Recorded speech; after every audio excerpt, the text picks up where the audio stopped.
پڑھا اس نصیحت کی انسپریشن ہے وہ ایکچولی وہ آخری جملے ہیں جو میں نے اس سوال کے جواب میں کہے، اور کسی حد تک آپ یوں بھی کہہ سکتے ہیں کہ جو لوگ میرے ساتھ بہت زیادہ اٹھتے بیٹھتے ہیں تو میں اس چیز کو بالکل، یعنی میرا فلسفہ اگر رہتا تو وہ یہ بات ہے جو ابھی کہنے سے پانا ہوتا ہے، اور وہ بات یہ ہے کہ اللہ رب العالمین نے اس آیت کے ٹکڑے کے اندر فرمایا کہ وہ اعدوا لہم ما استطعتم من قوة، کہ اور تیاری پکڑو ہر اس چیز کی جو کہ قوت والی ہے۔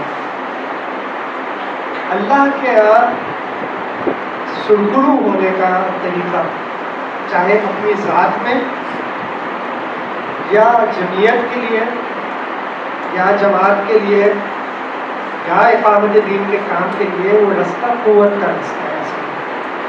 انقلاب لانا بھی اصل میں قوت کے ذریعے ہی ہوتا ہے، کوئی نہیں آدمی انقلاب نہیں لا سکتا۔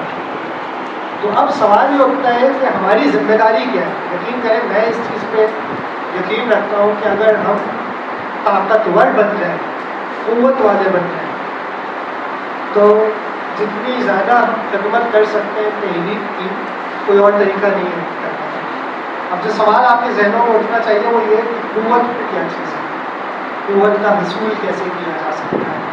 ٹھیک ہے، ایک تو مثال کے طور پہ نبی اکرم صلی اللہ علیہ وسلم فرماتے ہیں کہ الا ان القوۃ الرمی، حدیث ہے جس کے معنی کچھ یوں ہوتے ہیں کہ ہرگز نہیں یا بے شک قوت جو ہے وہ رمی ہے، یعنی پھینکنا ہے، اور رمی کا مطلب وہاں تھا کہ جو اسپیئر کو نیزے کو پھینکا جاتا تھا جنگ کے اندر۔ آج اس کی وہ جو صورت بنتی ہے وہ علماء کرام کے نزدیک میزائل بھی ہے، بلٹس بھی ہیں، ایروپلینس بھی ہیں، یہ تمام وہ چیزیں جو مسلمانوں کے پاس ہونی چاہیے۔ اس کو کیسے حاصل کریں گے؟ اس کے لیے آپ کو معاشی طور پہ طاقتور ہونا بہت ہی ضروری ہے۔ ان دونوں کو کیسے حاصل کریں گے؟ اس کے لیے علم کا ہونا بہت ضروری ہے۔ علم کس قسم کا ہونا چاہیے؟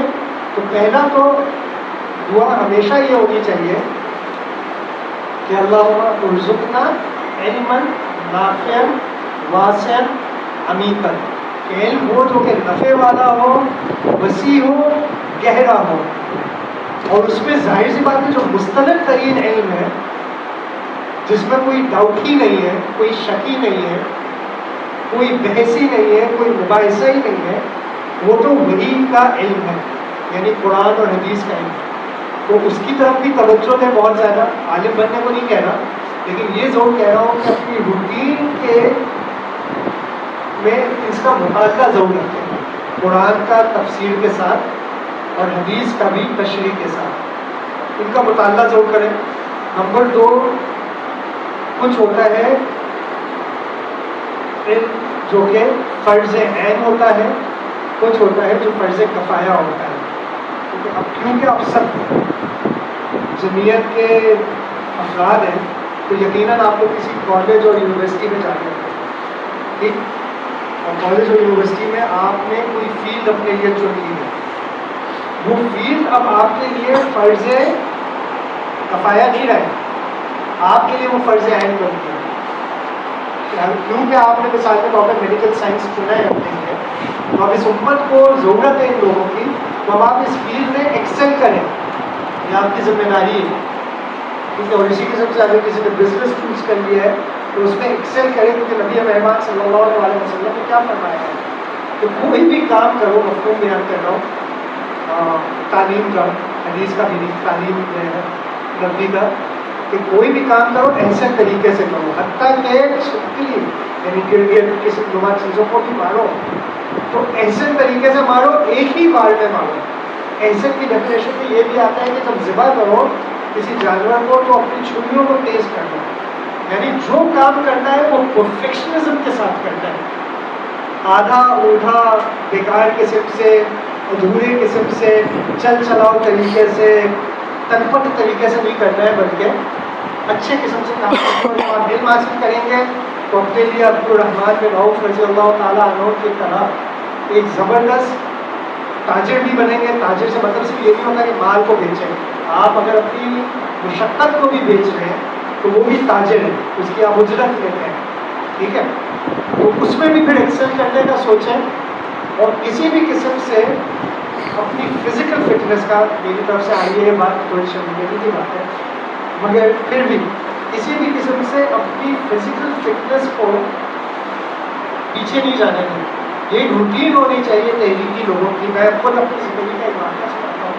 میں امریکہ میں جب پڑھتا تھا تو وہ سال ہے 92 سے 96 میں, اور اس زمانے میں بوسنیا کی جنگ بڑی شدت پہ چل رہی تھی, اور ہمارے جو یونیورسٹی تھی, ہم لوگ جب انوائٹ کرتے تھے اسپیکرس کو تو بوسنیا سے بہت لوگ آتے تھے.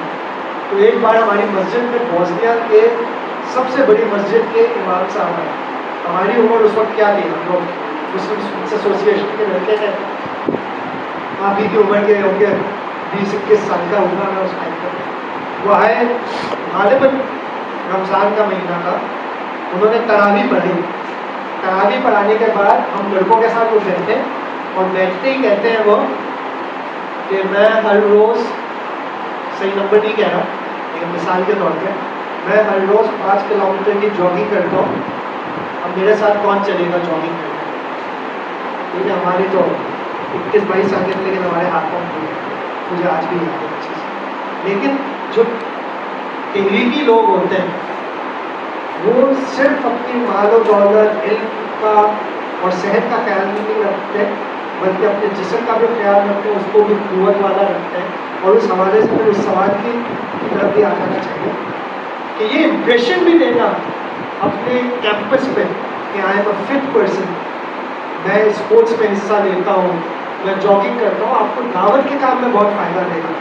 لوگ آپ کے قریب آئیں گے. آپ دیکھ لیں ابھی حال دیکھ لیں نا اس قوم کا, میجورٹی اس قوم کی ابھی ایک ایسے شخص کے پیچھے ہے جو شاید جھوٹا ہو, مکار ہو, دھوکے باز ہو, چور ہو, لیکن لوگ اس کی بات پہ اس لیے یقین کرتے ہیں کہ وہ 70 سال کا ہونے کے باوجود شاید آج 30 سال کے لوگوں سے بھی زیادہ فٹ ہے.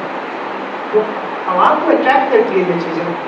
تو وعدہ میں نے 6 منٹ تک کیا تھا, 8 منٹ ہو گئے, تو یہیں پہ انشاءاللہ ختم کرتا ہوں. لیکن اصل چیز یہی ہے کہ ہر لمحے یہ سوچیں کہ میں اللہ کو راضی کرنے کے واسطے ایک قوی مومن کیسے بنوں گا. جو میرے نبی مہربان صلی اللہ علیہ وسلم نے فرمایا ہے, اگر میں صحیح الفاظ ادا کرتا ہوں اس حدیث کے, تو وہ حدیث ہے کہ المؤمن القوی احسن من المؤمن الضعیف, کہ قوی مومن بہتر ہے ایک ضعیف مومن سے. ضعیف مومن یہ اچھی چیز ہوتی ہے, بری چیز نہیں ہے, لیکن افضل کون ہے, قوی مومن ہے. اور اس حوالے سے قوت حاصل کرنے کی طرح آپ سب کو توجہ دینی چاہیے. انشاءاللہ تحریک کا مستقبل اسی میں ہے کہ ہم سب قوت والے بنے, طاقت والے بنے. صلی اللہ علیہ وسلم.